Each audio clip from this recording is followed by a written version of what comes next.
اسی لیے امام احمد رضا کامل شخصیت ہے، جس میں مدرسہ بھی ہے، جس میں خانقاہ بھی ہے، جس میں شریعت بھی ہے، جس میں طریقت بھی ہے، جس میں سختی بھی ہے، جس میں نرمی بھی ہے، جس میں جمال بھی ہے، جس میں جلال بھی ہے۔ میں آسان کر دوں، اپنوں کے لیے حضرت ابو بکر کے نرم کردار کا نام احمد رضا ہے، اور دین کے دشمنوں کے لیے حیدر کرار کی ذوالفقار کا نام احمد رضا ہے۔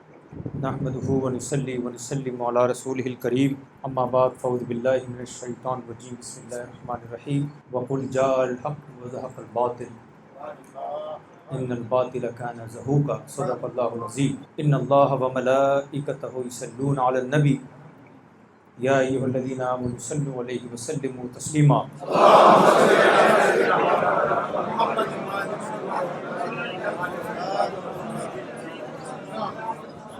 معزز علماء کرام، سادات کرام، اور یہاں جمع ہوئی سنی عوام، السلام علیکم ورحمۃ اللہ وبرکاتہ۔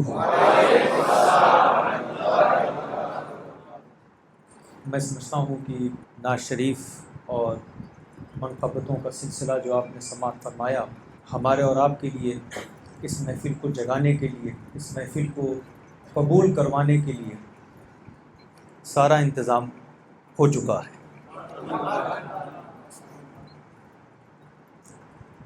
میں ڈائریکٹلی اپنی گفتگو کی طرف جانا چاہتا ہوں۔ آپ کا ذہن حاضر ہے، آج آپ جمع ہیں، یہ عرس اعلیٰ حضرت ہے، مجدد اعظم کا ذکر ہوگا۔ میں کچھ اہم گفتگو کرنا چاہتا ہوں، بالخصوص ہماری جو نوجوان نسل ہے وہ اس بات کو سمجھے کہ امام احمد رضا کا مقام کیا ہے اور امام احمد رضا کی تعلیمات کیا ہیں۔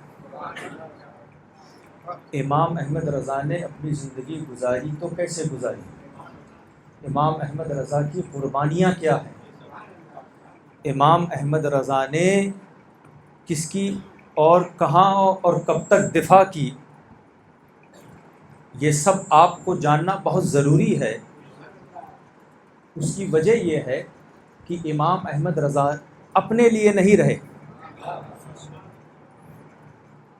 ہر بندہ کہیں نہ کہیں اپنے لیے جیتا ہے، اپنے لیے کرتا ہے، اپنے لیے لکھتا ہے، اپنے لیے بولتا ہے، لیکن امام احمد رضا کا مقام یہ تھا کہ اپنے لیے کچھ نہیں، جو کچھ لکھا، جو کچھ بولا، جو کچھ کہا، جو کچھ انہوں نے کتاب کی شکل میں دیا یا جو کچھ یہاں چھوڑا، سب کچھ مصطفیٰ کے لیے۔ اسی لیے یاد رکھیے، جس آیت کریمہ کی تلاوت کا میں نے شرف حاصل کیا، مشہور آیت ہے، یا رسول اللہ فرما دیجئے، حق آ گیا، باطل مٹ گیا، اور بے شک باطل کو مٹنا ہی تھا۔ حق آ گیا، باطل مٹ گیا، روشنی آ گئی، اندھیرا مٹ گیا، ہدایت آ گئی، گمراہی مٹ گئی۔ ہر دور میں جب جب بھی کسی فتنے نے سر اٹھایا، کوئی اللہ والا کھڑا ہو گیا۔ یہ تاریخ اسلام میں آپ جب اس کی تاریخ کا مطالعہ کریں گے تب آپ کو یہ اندازہ ہوگا کہ جب جب فتنے آئے کوئی نہ کوئی عاشق رسول کھڑا ہو گیا۔ جب منکرین زکوٰۃ کا فتنہ آیا، حضرت ابو بکر صدیق کھڑے ہو گئے۔ جب فتنہ خارجیت نے اپنا سر اٹھایا، مولا علی مولا کائنات کھڑے ہو گئے۔ جب امت میں اختلاف کی آندھی آئی اور اختلاف کا اندھیرا ہوا، اور جب امت میں ڈویژن ہوا، اختلافات ہوئے، تو اس امت کو متحد کرنے کے لیے امام حسن مجتبی آئے۔ جب امت میں یزیدیت آنے لگی، دین میں یزیدی فکر آنے لگی، تو حسین شہید کربلا کھڑے ہو گئے۔ جب فتنے نے سر اٹھایا، کوئی نہ کوئی عاشق رسول کھڑا ہوتا گیا، فتنہ معتزلہ آیا، امام احمد بن حنبل کھڑے ہو گئے، فتنہ دین الہی آیا تو حضرت شیخ احمد سرہندی کھڑے ہو گئے۔ اسی طریقے سے ایک ایسا وقت آیا کہ عظمت رسول پر لوگ حملہ کرنے لگے، مقام صحابہ پر حملہ کرنے لگے، طہارت اہل بیت پر حملہ کرنے لگے، تو بریلی کا تاجدار اٹھا، اور سب سارے فتنوں کو جواب دیتے سارے فتنوں کو ختم کیا۔ اسی لیے امام احمد رضا کو صرف ایک مولانا نہ سمجھنا، امام احمد رضا کو صرف ایک مفتی نہ سمجھنا، امام احمد رضا کو صرف ایک فقیہ نہ سمجھنا۔ امام احمد رضا شیخ احمد سرہندی کی جرت کا نام ہے، امام احمد رضا غریب نواز کے مشن کے وفادار کا نام ہے، امام احمد رضا غوث اعظم کے روحانی فرزند کا نام ہے، امام احمد رضا مخدوم اشرف جہانگیر سمنانی کے عقائد کے ترجمان کا نام ہے، امام احمد رضا احمد بن حنبل کی بے باکی کا نام ہے، امام احمد رضا امام حسن کے موقف کو پھیلانے والے کا نام ہے، امام احمد رضا امام حسین کی دفاع کرنے والے کا نام ہے۔ اسی لیے امام احمد رضا کامل شخصیت ہے، جس میں مدرسہ بھی ہے، جس میں خانقاہ بھی ہے، جس میں شریعت بھی ہے، جس میں طریقت بھی ہے، جس میں سختی بھی ہے، جس میں نرمی بھی ہے، جس میں جمال بھی ہے، جس میں جلال بھی ہے۔ اسی لیے میں کہتا ہوں امام احمد رضا اپنوں کے لیے اصلاح کرتے تھے، غیروں کا رد کرتے تھے۔ میں آسان کر دوں آپ کے لیے، اپنوں کے لیے حضرت ابو بکر کے نرم کردار کا نام احمد رضا ہے، اور دین کے دشمنوں کے لیے حیدر کرار کی ذوالفقار کا نام احمد رضا ہے۔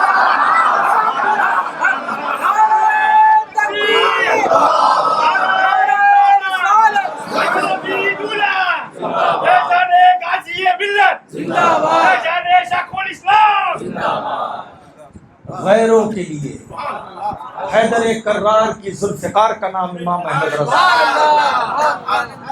یاد رکھیے، میں کیونکہ آج کل اتنے مجھے تال لگے ہیں، ایسا لگ رہا ہے کہ میں کسی ہاسپٹل میں موجود ہوں، کچھ ہارٹ چیک اپ ہو رہا ہے۔ بہرحال میں کیونکہ آپ سے بات کرنا چاہتا ہوں، خطاب تو آپ سنتے ہیں اور ہمارے علماء اور مشائخ اچھے اچھے خطاب آپ کو سال بھر سناتے ہیں، میں کچھ بات کرنا چاہتا ہوں، کچھ آپ یہاں سے لے کر جائیے، اس لیے کہ میری دانش بھائی سے بات بھی، انہوں نے کہا کہ اگر آخری میں تھوڑا ذکر بھی ہو جائے تو بات ان کے دل میں تھی، میں نے کہہ دی، تو انہوں نے کہا نہیں دل کی بات تھی، تو آخری میں کچھ 5 منٹ ہم ذکر کریں گے، پھر صلاۃ والسلام۔ لیکن اس سے پہلے کچھ بات آپ سن لیجئے کہ آپ کا امام کون ہے۔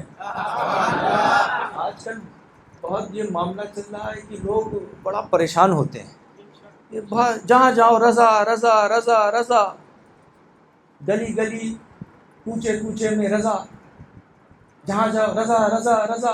یہ کون سی بات ہے بھائی؟ اور کوئی نہیں ہے؟ بار بار دیکھو تو رضا کا نام لیتے ہیں۔ حسینی میاں آپ بھی، آپ کو ہم نے تقریر میں سنا، جب بھی دیکھیں رضا کا نام لیتے ہیں، رضا رضا رضا۔ آپ کو کیا پریشانی ہے؟ سوال یہ، آپ کو کیا پریشانی ہے امام احمد رضا سے، ان کے ذکر سے؟ آپ کو کیا پریشانی ہے؟ کہا نہیں آپ بہت ذکر کرتے ہیں۔ کہا اس لیے کرتے ہیں کہ کام بھی انہوں نے کیا۔ اگر آپ چاہتے ہیں آپ کا ذکر ہو تو آپ بھی کام کریے، کام کرنا نہیں ہے۔ اور ذکر امام احمد رضا سے تکلیف، بات کیا ہے؟ اب میں اس کو سمجھانا چاہتا ہوں، یہ رضا رضا کیوں ہوتا ہے، اور اس رضا رضا کو کوئی روک بھی نہیں پائے گا، وہ میں بتانا چاہتا ہوں۔ یہ رضا رضا کیوں ہوتا ہے اور اس رضا رضا کو آپ روک نہیں پائیں گے۔ جو لوگ اس بات پر اعتراض کرتے ہیں یہ رضا رضا کیوں ہے، تو میں ان کو بتانا چاہتا ہوں بات کیا ہے۔ کوئی شے جب ہوتی ہے، کوئی شے جب موجود ہے، وجود میں ہے، تو اس شے کو نہ دیکھو یہ شے کیوں، یہ سوال نہیں، یہ شے کیسے ہے۔ نہیں سمجھے آپ؟ میرے خیال سے بھاونگر والوں تھوڑا اس وقت دماغ سمجھ گئے آپ؟ جلسہ ختم کریں جب سمجھ گئے ساری بات آپ. اشارہ کافی نا، اس کا مطلب انہوں نے ایک بات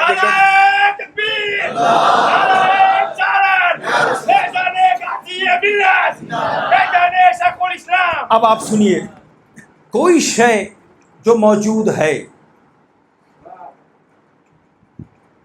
وہ کیسے ہے، اس کی بنیاد کیا ہے؟ اب یہ رضا رضا ہے تو کیوں ہے، کیسے ہے؟ کسی نے کہا میں بہت پریشان ہوتا ہوں، کیوں باہر جاتا ہوں ہر جگہ سورج کی روشنی، مشرق میں جاؤں روشنی، مغرب میں جاؤ روشنی، جنوب میں جاؤں شمال میں جاؤں روشنی. تو کسی اللہ والے نے کہا اس میں روشنی کا کچھ نہیں ہے، روشنی سے کیا اختلاف؟ روشنی تو رہے گی جب تک سورج رہے گا. اب روشنی کو ختم کرنا ہے تو سورج کو ختم کرنا ہوگا. نہیں سمجھے آپ؟ یعنی رضا رضا جو ہو رہا ہے تو کیوں ہو رہا ہے؟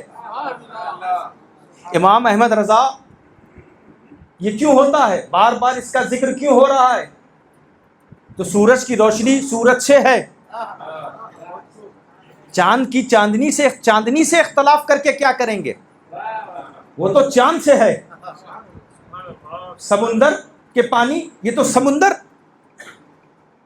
تو آپ غور کرتے چلیے کہ یہ نام رضا، یہ ذکر رضا جو قائم ہے یہ کیوں قائم ہے؟ میں ایک جملے میں سمجھاؤں، اس میں جو بھی وجوہات اور اسباب ہیں وہ علماء آپ کو بیان کریں گے. ایک بنیادی سبب بیان کر دوں، یہ رضا رضا کیوں ہے؟ اس میں احمد رضا کا کمال نہیں، احمد کی رضا کا کمال ہے.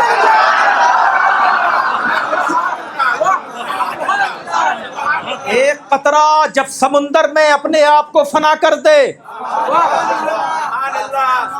تو لوگ کہیں گے وہ ختم ہو گیا. صوفی کہتا وہ ختم نہیں، جب تک سمندر ہے وہ قطرہ رہے گا، وہ قطرہ رہے گا. تو میرے رضا نے اپنے آپ کو مصطفیٰ کی محبت، مصطفیٰ کے عشق میں، مصطفیٰ کے ادب و احترام میں، مصطفیٰ کی اطاعت و اتباع میں اپنے آپ کو فنا کر دیا. اب یاد رکھو ذات رسول قیامت تک، تو جب ذات رسول قیامت تک تو ذکر رسول قیامت تک، اور ذکر رسول قیامت تک تو عشق رسول قیامت تک، اور عشق رسول قیامت تک تو عاشق رسول قیامت تک.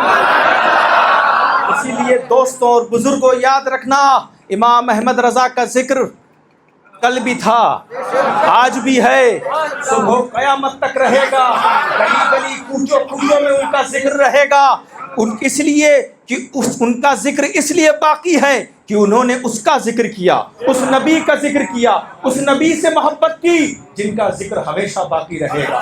یاد رکھیں، اسی لیے صحابہ کا ذکر باقی ہے، اہل بیت کا ذکر باقی ہے، اولیاء اللہ کا ذکر باقی ہے، اغواث کا ذکر باقی ہے، اقطاب کا ذکر باقی ہے، اوتاد کا ذکر باقی ہے، عارفین کا ذکر باقی ہے، مجتہدین کا ذکر باقی ہے. کیوں؟ یہ سب مصطفیٰ کا ذکر کرتے رہے، اور جو مصطفیٰ کا ذکر کرتا ہے اس کا ذکر ہمیشہ باقی رہتا ہے. یاد رکھیے، سورج کی روشنی کو کوئی ختم نہیں کر سکتا ہے، چاند کی چاندنی کو کوئی ختم نہیں کر سکتا ہے، سمندر سے پانی کو کوئی ختم نہیں کر سکتا ہے. آپ پوچھیں گے کیوں؟ اس لیے کہ سورج کو روشنی تم نے نہیں دیا، اللہ نے دیا ہے. چاند کی چاندنی اللہ سے ہے، سمندر میں پانی اللہ کے حکم سے ہے. اسی لیے دوستوں اور بزرگوں یاد رکھیے، ان چیزوں کو کوئی ختم نہیں کر سکتا. اللہ نے بلند کیا ہے تو ذکر رسول کو بھی کوئی ختم نہیں کر سکتا. خدا نے ذکر رسول کو بلند کیا ہے، اور جسے خدا ہاتھ بلند کر دے اسے کوئی مٹا نہیں سکتا ہے، اسے کوئی جھکا نہیں سکتا ہے، اسے کوئی کم نہیں کر سکتا ہے۔ یہ جتنے گستاخ رسول ہیں جو کوشش کرتے ہیں کبھی میڈیا پہ، کبھی سوشل میڈیا پر، کبھی اخبار میں کہ ہم نبی کی شان میں گستاخی کریں گے، ان کے مقام کو نیچا دکھائیں گے، ان کی عظمت کو نیچا دکھائیں گے، یہ جاہل ہیں، یہ کچھ نہیں کر سکتے، یہ کیڑے مکوڑے ہیں، یہ جو بکواس کرتے ہیں یہ خود ختم ہو جائیں گے، اور میرے نبی کا مقام کیا ہے؟ آج تک بریلی سے آواز آ رہی ہے، مٹ گئے، مٹتے ہیں، مٹ جائیں گے آدا تیرے، نہ کبھی مٹا ہے نہ مٹے گا کبھی چرچا تیرا۔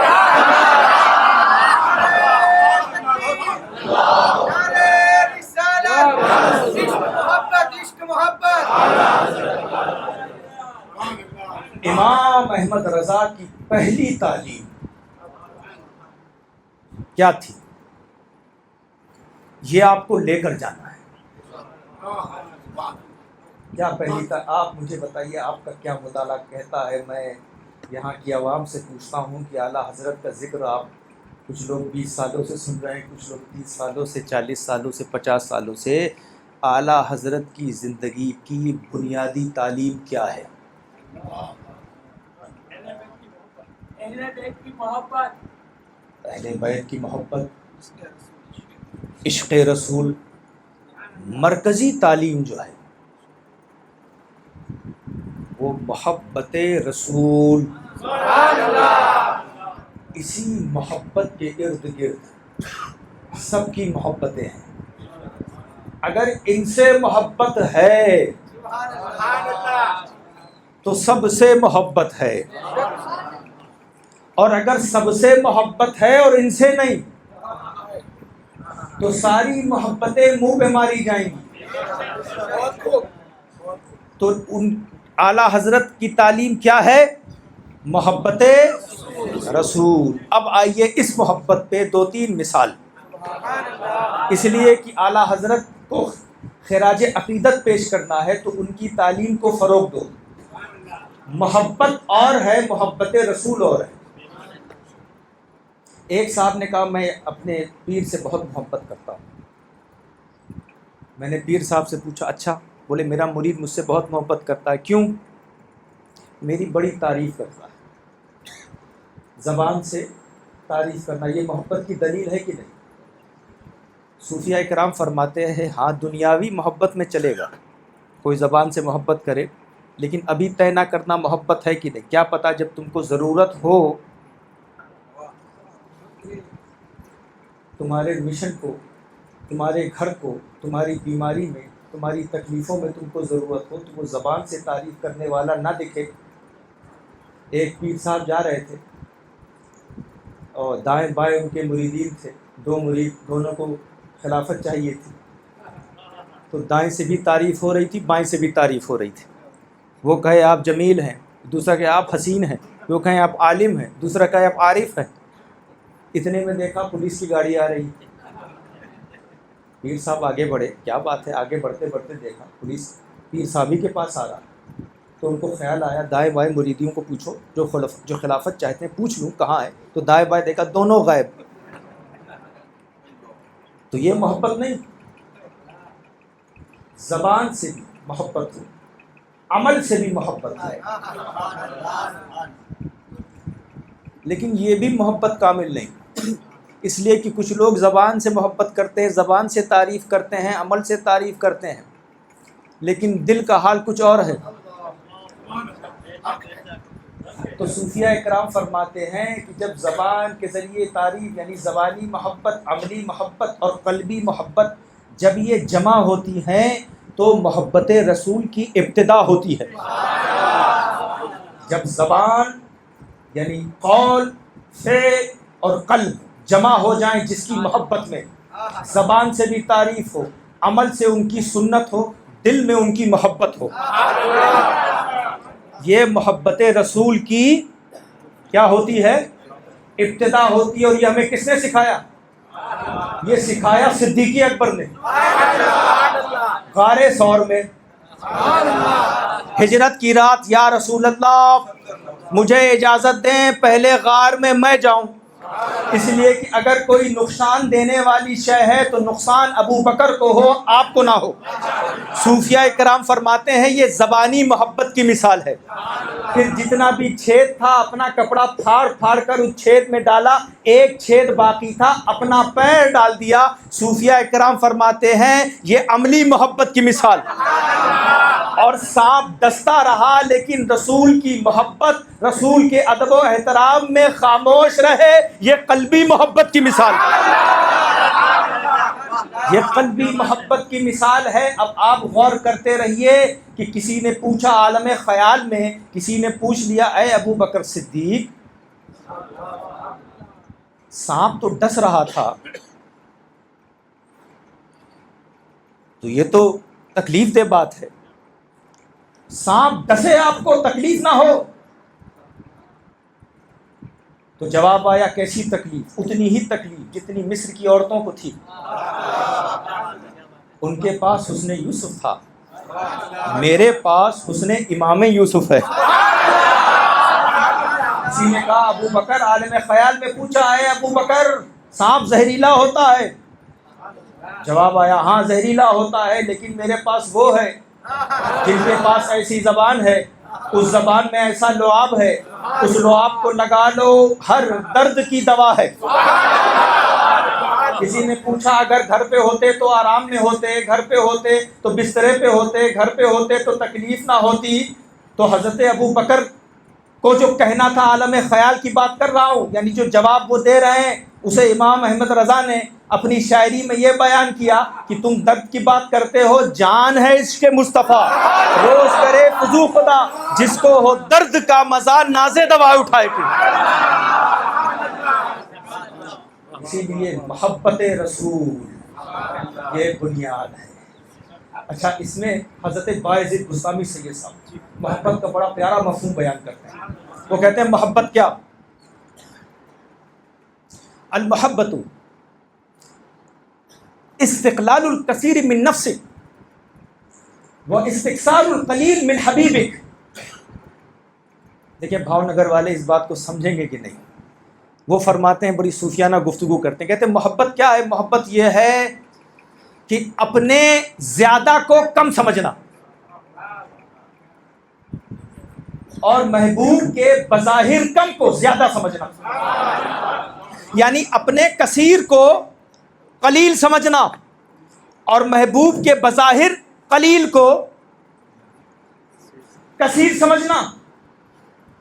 میں مثال سے آپ کے لیے یہ مفہوم کو آسان کرتا ہوں۔ آپ صحابہ کی جماعت سے پوچھیں کہ اے صحابہ، آپ نے اپنے شہر کو چھوڑا مصطفیٰ کے لیے، اپنے گھر والوں کو چھوڑا مصطفیٰ کے لیے، اپنے بچوں کو چھوڑا مصطفیٰ کے لیے، اپنے والدین کو چھوڑا مصطفیٰ کے لیے، رشتہ داروں کو چھوڑا مصطفیٰ کے لیے، احد میں گئے مصطفیٰ کے لیے، بدر میں گئے مصطفیٰ کے لیے، خندق میں گئے مصطفیٰ کے لیے، ہجرت کی مصطفیٰ کے لیے، بھوکے رہے مصطفیٰ کے لیے، پیاسے رہے مصطفیٰ کے لیے، گردن کٹائی مصطفیٰ کے لیے۔ اگر تمام صحابہ کی جماعت کو آپ اکٹھا کر کے یہ سنائیں کہ آپ نے اتنا زیادہ کیا، اتنا کثیر کیا، تو وہ یہی کہیں گے یہ جو ہم نے کیا ہے یہ سب قلیل ہے، کثیر تو یہ کہ مصطفیٰ نے ایک بار ہمیں دیکھ کر مسکرایا تھا۔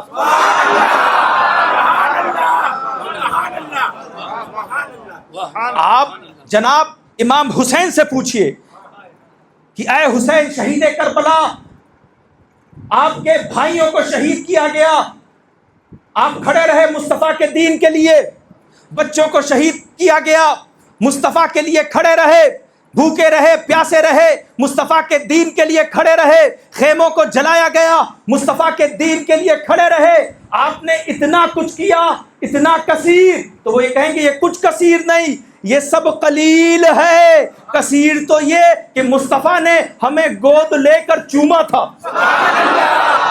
آپ مخدوم اشرف جہانگیر سمنانی سے پوچھئے کہ آپ نے اپنی سلطنت کو ٹھکرا دیا اور پنڈوا شریف جا کر تربیت حاصل کی اور امت محمدیہ کی اصلاح کے لیے، ان کی ہدایت کے لیے آپ بھوکے بھی رہے، پیاسے بھی رہے، مشکلیں جھیلی، تکلیفیں جھیلی، اتنا زیادہ کیا، اتنا کثیر، تو وہ کہیں گے یہ سب قلیل ہے، کثیر تو یہ کہ مصطفیٰ نے اپنا امتی بنا کے رکھا ہے۔ آپ اب امام احمد رضا سے پوچھیں گے کہ اے اعلیٰ حضرت، آپ نے جب بھی مصطفیٰ پر حملہ ہوا کتاب آپ نے لکھی، جب بھی صحابہ پر کسی نے انگلی اٹھائی کتاب آپ نے لکھی، جب بھی اہل بیت پر کسی نے اہل بیت کو نشانہ بنایا تحریر آپ نے لکھی، اہل بیت کے لیے آپ کھڑے ہوئے، صحابہ کے لیے آپ کھڑے ہوئے، فتاوی رضویہ آپ نے لکھا، الدولۃ المکیہ آپ نے لکھا، علم غیب پر آپ نے لکھا، نورانیت پر آپ نے لکھا، اتنا کثیر کیا تو وہ یہی کہیں گے یہ سب قلیل ہے، کثیر تو یہ ہے کہ کام وہ لے لیجئے، تم کو جو راضی کرے، ٹھیک ہونا میرا نام، تم پہ کروڑوں ڈری۔ نعرہ تکبیر، نعرہ رسالت، حضور حسین میاں قبلہ، شہزادہ حضور شیخ طریقت، نعرہ تکبیر، نعرہ رسالت، اشرفی دلہا۔ سچ بات یہ ہے دوستوں، محبت اور ہے، محبت رسول اور ہے۔ آپ کی دنیاوی محبت اور ہے، دنیاوی محبت اور ہے۔ اچھا یہ بتائیے، لا یؤمن احدکم حتی اکون احب الیہ من والدہ وولدہ والناس اجمعین، حدیث شریف ہے، حضور فرماتے ہیں اس وقت تک کوئی مومن نہیں ہو سکتا جب تک اپنے گھر والوں سے، اپنے والدین، بچوں سے، تمام مخلوق سے زیادہ مجھ سے محبت نہ کرے۔ حدیث بڑی مشہور ہے یہ، آپ تو کئی بار سن چکے ہوں گے اور اس کا معنی بھی آپ کو معلوم ہے، لیکن اس کے تقاضوں کو پورا کرنا۔ وہ ماں جس کے ذریعے آپ پیدا ہوئے، جس نے آپ کو بچپنے میں کھلایا پلایا صاف کیا، اس باپ نے جس نے آپ کو تربیت دی، ٹیبل پہ کھانا رکھا، سر پہ چھت اور روف دیا، گھر دیا، بزنس دیا، کاروبار دیا، وہ بچے جن کے لیے آپ تڑپ رہے تھے کہ حضرت دعا کر دیجئے 5-6 سال کے بعد اولاد ہوئی ہے، وہ ایک طرف ہوں، مصطفیٰ ایک طرف۔ اصل مومن جو ہے، کامل مومن، وہ سب کو مصطفیٰ کے لیے چھوڑ دے گا۔ اب میں تھوڑا اصلاحی بات کرنا چاہتا ہوں تاکہ میرے نوجوان بچے سمجھ جائیں۔ یہ ہم سے ڈیمانڈ کیوں کی گئی؟ میرے نبی نے ہم سے یہ ڈیمانڈ کیوں کی کہ مجھ سے سب سے زیادہ محبت کرو؟ یہ ایمان ہے، لیکن ڈیمانڈ یہ کیوں ہے اس کو لاجکلی سمجھ لیجئے آپ۔ وہ اس لیے کہ آپ اپنے والدین سے محبت کرتے ہیں، جتنی بھی محبتیں ہیں، چاہے باپ سے ہو، ماں سے ہو، بھائی سے ہو، رشتہ داروں سے ہو، جس سے بھی ہو، پیر سے ہو، علماء سے ہو، سادات سے، جتنی بھی محبتیں ہیں، سب میں کہیں نہ کہیں ایک خود غرضی کا پہلو ہے۔ مجھے یہاں بھاؤ نگر کا تو نہیں معلوم، لیکن یو کے اور ساؤتھ افریقہ اور کینیڈا، امریکہ میں آپ جائیں تو وہاں بہت سارے ایسے بچے ہیں باپ سے محبت کرتے ہیں، ماں سے نہیں۔ مجھے نہیں معلوم اس کا یہاں بھی کیس ہو، ماں سے قریب ہیں، باپ سے نہیں۔ بہت سارے ایسے کیسز ہوتے ہیں کہ والدین سے قریب ہیں، بھائی بہنوں سے نہیں۔ بہت سارے ایسے کیسز ہم نے دیکھے ہیں کہ لوگ ماں باپ سے قریب ہیں، بھائی بہنوں سے قریب ہیں، رشتہ داروں سے نہیں۔ ہم نے بہت سارے کیسز دیکھے ہیں کہ والدین سے قریب ہیں، بھائی بہنوں سے قریب ہیں اور رشتہ داروں سے قریب ہیں، پڑوسیوں کا خیال نہیں۔ ایک محبت ہے جو سب سے محبت کراتی ہے۔ حکم ہوا سب سے زیادہ نبی سے محبت کرو۔ کیوں؟ جب تم ان سے محبت کرو گے تو ان کے قریب جاؤ گے، جب ان کے قریب جاؤ گے تو ان کی تعلیمات کا مطالعہ کرو گے، اور ان تعلیمات کے مطالعے سے تمہیں یہ پتہ چلے گا کہ اگر مجھے اس اپنی محبت رسول کو کامل بنانا ہے تو باپ سے بھی محبت کرنی ہوگی، ماں سے بھی محبت کرنی ہوگی، بھائی بہنوں سے بھی محبت کرنی ہوگی، رشتہ داروں سے بھی محبت کرنی ہوگی، پڑوسیوں کا بھی خیال رکھنا پڑے گا۔ اسی لیے مورخین ہیں وہ کہتے ہیں کہ حضرت خواجہ اویس قرنی ماں کی خدمت میں مشغول تھے، اس لیے نبی کو نہیں دیکھ سکے۔ مورخین کہتے ہیں خواجہ اویس قرنی اپنی والدہ کی خدمت میں مشغول تھے، اس لیے نبی کا دیدار نہیں کر سکے۔ صوفیہ کہتے ہیں نہیں، وہ نبی سے اتنی محبت کرتے تھے کہ ماں کی خدمت میں مشغول تھے۔ وہ محبت رسول کا نتیجہ تھا کہ وہ ماں کی خدمت کر رہے تھے. اسی لیے دوستوں محبت رسول کا دعویٰ بہت آسان ہے. غلام ہے رسول کے غلام ہے. غلامی رسول میں نگر والوں غلامی رسول میں موت بھی قبول ہے. غلامی رسول میں 5 وقت کی نماز نہیں پڑھیں گے. غلامی رسول میں تلاوت قرآن نہیں کریں گے. غلامی رسول میں صحابہ کا احترام نہیں کریں گے. غلامی رسول میں اہل بیت سے محبت نہیں کریں گے. ہاں نعرہ کیا ہے؟ موت بھی قبول ہے. اور حقیقت دیکھیے کہ مسجد میں کہہ رہے ہیں غلامی رسول میں موت بھی قبول ہے, مسجد میں نہیں جائیں گے. تو دعویٰ کرنا بہت آسان ہے, جلوس میں نکلیے, نعرہ لگائیے, لیکن محبت رسول کے تقاضوں کو پورا کرنے کے لیے یہ سب کے بس کی بات نہیں ہے. محبت رسول کے تقاضوں کو پورا کرنے کے لیے صدیق کی صداقت چاہیے. محبت رسول کے تقاضوں کو پورا کرنے کے لیے عمر کی عدالت چاہیے. محبت رسول کے تقاضوں کو پورا کرنے کے لیے عثمان غنی کی سخاوت چاہیے. محبت رسول کے تقاضوں کو پورا کرنے کے لیے علی کی شجاعت چاہیے. محبت رسول کے تقاضوں کو پورا کرنے کے لیے حسن کی حکمت چاہیے. محبت رسول کے تقاضوں کو پورا کرنے کے لیے حسین کی شہادت چاہیے. محبت رسول کے تقاضوں کو پورا کرنے کے لیے فاطمہ کی طہارت چاہیے. محبت رسول کے تقاضوں کو پورا کرنے کے لیے زینب کا صبر چاہیے. محبت رسول کے تقاضوں کو پورا کرنے کے لیے داتا حجویری کا علم چاہیے. محبت رسول کے تقاضوں کو پورا کرنے کے لیے غوث اعظم کی ولایت چاہیے. محبت رسول کے تقاضوں کو پورا کرنے کے لیے غریب نواز کی تبلیغ چاہیے. محبت رسول کے تقاضوں کو پورا کرنے کے لیے فرید الدین گنج شکر کا زہد و تقوی چاہیے. محبت رسول کے تقاضوں کو پورا کرنے کے لیے نظام الدین اولیاء کی خدمت خلق چاہیے. محبت رسول کے تقاضوں کو پورا کرنے کے لیے علاء الحق پنڈوی کی تربیت چاہیے. محبت رسول کے تقاضوں کو پورا کرنے کے لیے مخدوم اشرف کا سفر چاہیے. میں آسان کر دوں, محبت رسول کے تقاضوں کو پورا کرنے کے لیے محدث اعظم کا مضبوط قدم اور امام احمد رضا کی مضبوط قلم چاہیے.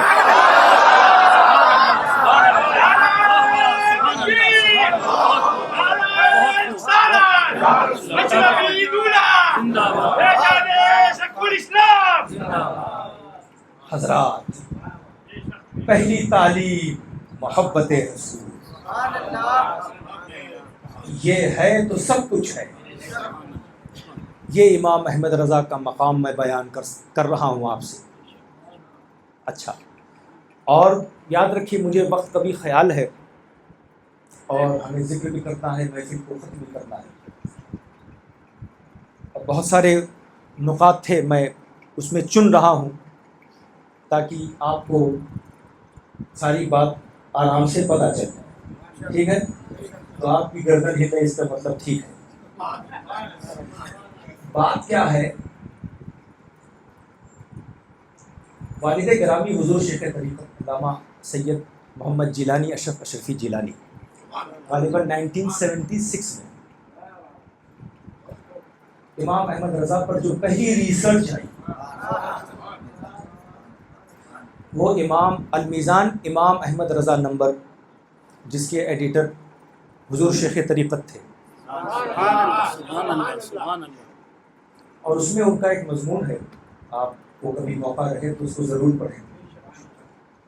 اور اس میں ایک چیپٹر ہے, وہ یہ کہ امام احمد رضا پر دوسروں کا ظلم, وہ تفصیل انہوں نے لکھی, جو اغیار نے ظلم کیا, اور امام احمد رضا پر اپنوں کا ظلم نا. اغیار جو ظلم کرتے ہیں وہ تو ان کا کام ہی ہے, بھائی خنجر لگا ہے تو تکلیف تو ہوگی, لیکن اپنوں کا ظلم جو ہے یہ 2 جہت سے ہے.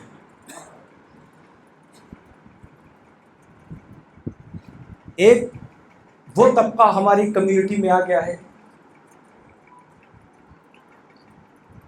کہ جو امام احمد رضا کا مقام ہے اس کا اعتراف نہیں کرتا, یہ بھی ظلم ہے ان پر. جو جس کا مقام ہے وہ اسے دینا چاہیے, اور یہی زندگی امام احمد رضا کی تھی.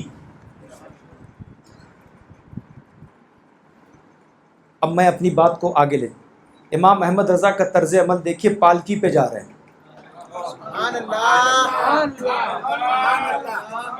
مشہور قصہ ہے، دیکھیں نا وہ حق ادا کر رہے ہیں کہ نہیں؟ پالکی پہ جا رہے ہیں، کہا مجھے آل رسول کی خوشبو آ رہی ہے۔ کون یہاں ہے آل رسول؟ تو ایک انسان غریب پالکی جو اٹھا رہے تھے کہا میں ہوں۔ کہا پھر آپ اٹھائیں گے نہیں، آپ بیٹھیں گے۔ آپ جب آل رسول ہیں تو آپ اٹھائیں گے نہیں، آپ بیٹھیں گے۔ اٹھاؤں گا میں، ہے نا؟ تو ایک خوشبو تو یہ ہو گئی، آل رسول کی خوشبو۔ جب تعلیم حاصل کر کے مہارارا شریف جا رہے تھے تو راستے میں جب خانقاہ کی طرف جا رہے تھے تو دیکھا بہت پہلے ہی سیدی آل رسول کھڑے ہو کر وہاں انتظار کر رہے ہیں۔ تو مریدین خلفاء نے پوچھا حضور آپ یہاں کیوں انتظار کر رہے ہیں، خانقاہ میں کریں؟ کہا نہیں، عاشق رسول کی بو آ رہی ہے۔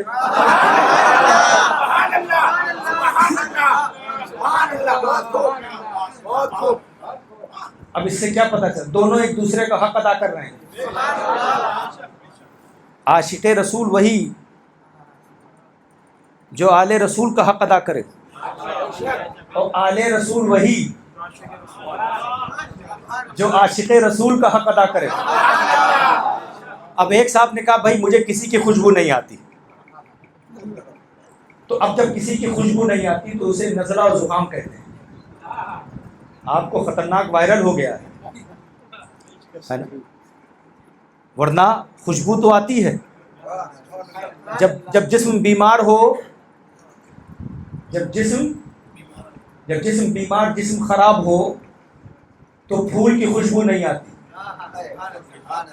جب دل خراب ہو تو آل رسول کی خوشبو نہیں آتی، اور جب تربیت خراب ہو تو عاشق رسول کی خوشبو نہیں آتی۔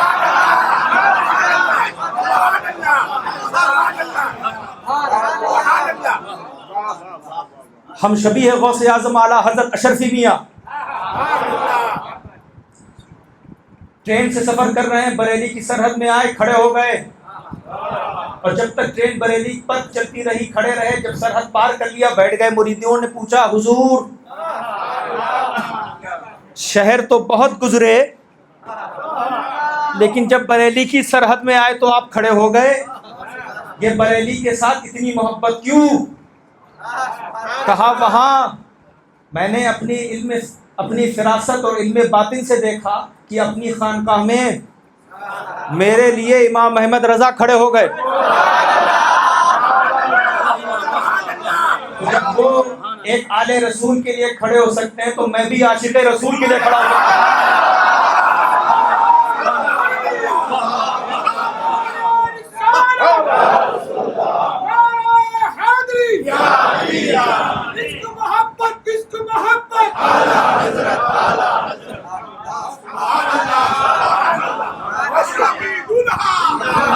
ایک مثال اور دے دوں میں، 1970s 80s میں گجرات میں رہنے والے مخدوم صاحب کے ایک شہزادے شیخ الاسلام والمسلمین برطانیہ کی سرزمین پہ جاتے ہیں، عقائد اہل سنت کو فروغ دیتے ہیں، تعلیمات اعلیٰ حضرت کو عام کرتے ہیں۔ اب اس وقت سلسلہ چلا کہ مسجدیں بنائی جائیں، تو اس وقت ایک ہی سینئر مفتی عالم شیخ الاسلام، لوگوں نے کہا علماء نے کہ سنگ بنیاد آپ رکھیں گے، تو حضور شیخ الاسلام حضرت مدنی میاں صاحب سنگ بنیاد رکھنے گئے، تو لوگوں نے پوچھا جب سنگ بنیاد رکھ دی ہے مسجد کی تو نام بھی بتا دیجئے، نام بھی بتا دیجئے۔ اب شیخ الاسلام سید آل غوث اعظم، ان کی ڈائری میں بہت بڑے بڑے نام ہیں، تو وہ فرماتے ہیں ایسا ہے نام جو میں دے رہا ہوں وہ رکھو گے؟ کہا جی آپ جو نام دیں گے رکھیں۔ کہا رکھو مسجد رضا، اور مسجد رضا نام رکھ کر حضرت مدنی میاں نے بتا دیا کہ زندگی بھر امام احمد رضا نے آل رسول کی خوشبو پھیلائی ہے، اب آل رسول عاشق رسول کی خوشبو پھیلائی ہے۔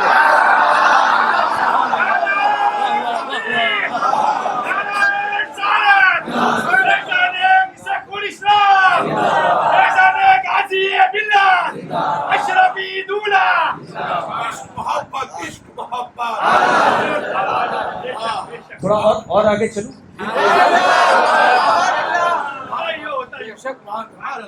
ایک تو یہ بات ہو گئی, یہ ان کا رویہ دیکھا.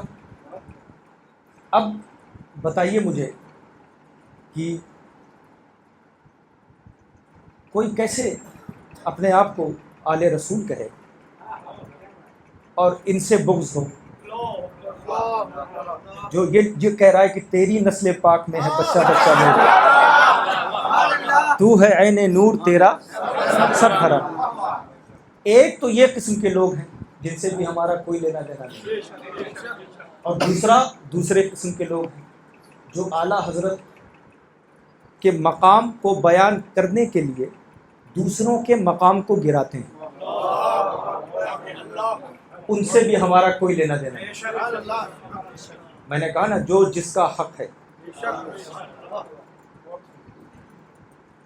اور یہاں تک بات آئی ہے تو میں آپ کو سمجھانے کے لیے آیا ہوں. یہ مخدوم صاحب نے کیا کیا, انہوں نے کون سی کتاب لکھی؟ یہ غریب نواز نے کتنی کتابیں لکھی؟ یہ نظام الدین اولیاء نے کتنی کتابیں لکھی؟ کتابیں تو صرف اعلیٰ حضرت نے لکھی.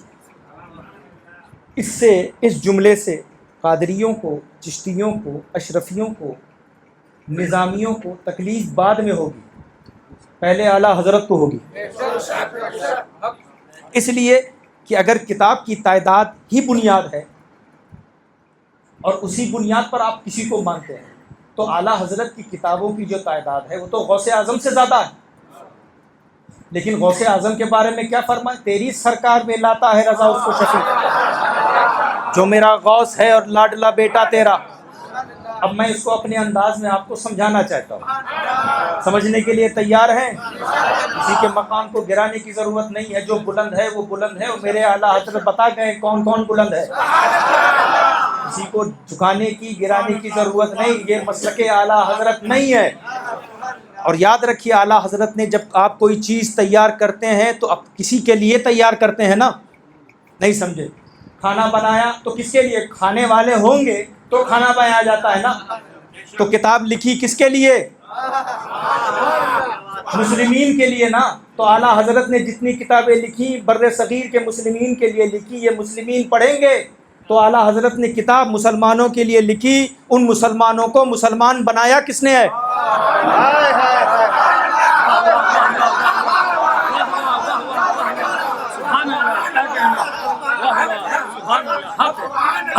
یہ تو بات بھی نہیں کہنی چاہیے. اور دوسری بات کہہ دوں, کتاب دو قسم کی ہوتی ہے, ایک قلم سے لکھی جاتی ہے, ایک نظر سے لکھی جاتی ہے.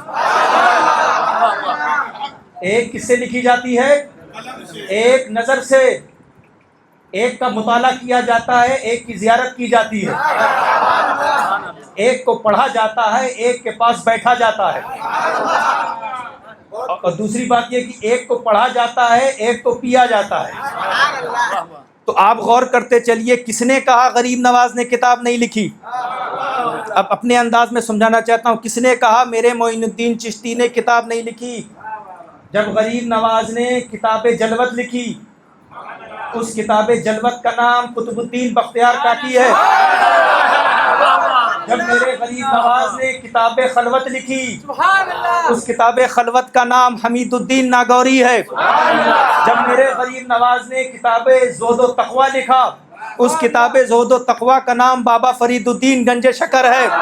جب میرے غریب نواز نے کتاب خدمت خلق لکھی, اس کتاب خدمت خلق کا نام نظام الدین اولیاء ہے. جب میرے غریب نواز نے کتاب ترک دنیا لکھی, تو اس کتاب ترک دنیا کا نام مخدوم اشرف ہے. جب میرے غریب نواز نے کتاب محبت رسول لکھی, تو اس کتاب محبت رسول کا نام امام احمد رضا ہے.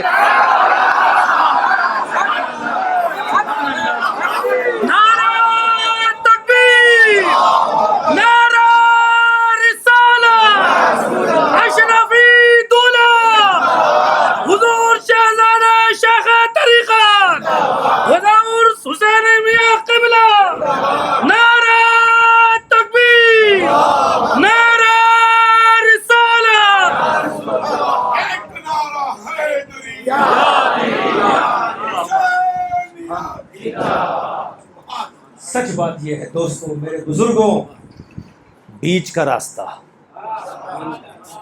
بیچ کا راستہ یہی صراط مستقیم ہے۔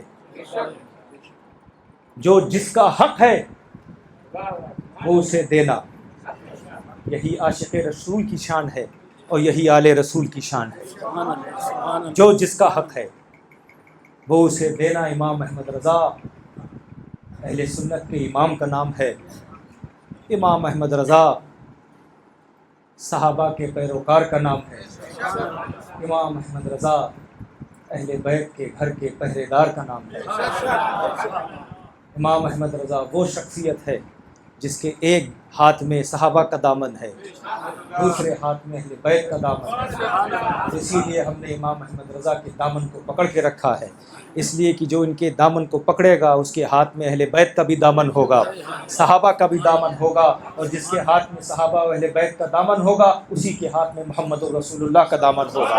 اسی لیے میں کہتا ہوں مل نہیں سکتا کہیں ان کا جواب، مصطفیٰ کو رب نے رکھا لاجواب، کفر والا منہ کی کھا کر رہ گیا، کنکڑوں نے دے دیا ایسا جواب، پہلے میں جی بھر کے ان کو دیکھ لوں، اے نکیروں مجھ سے پھر لینا جواب، اور یا نبی جتنے ہیں دشمن آپ کے سب کا ہے احمد رضا تنہا جواب۔ سبحان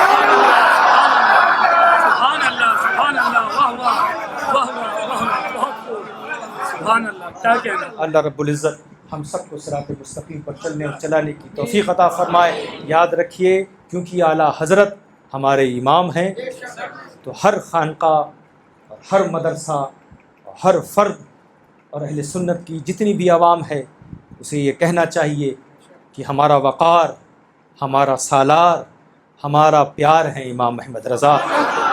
عزت آپ کو ہماری حاضری کو قبول منظور فرمائے۔ باخر دعوانا الحمدللہ رب العالمین۔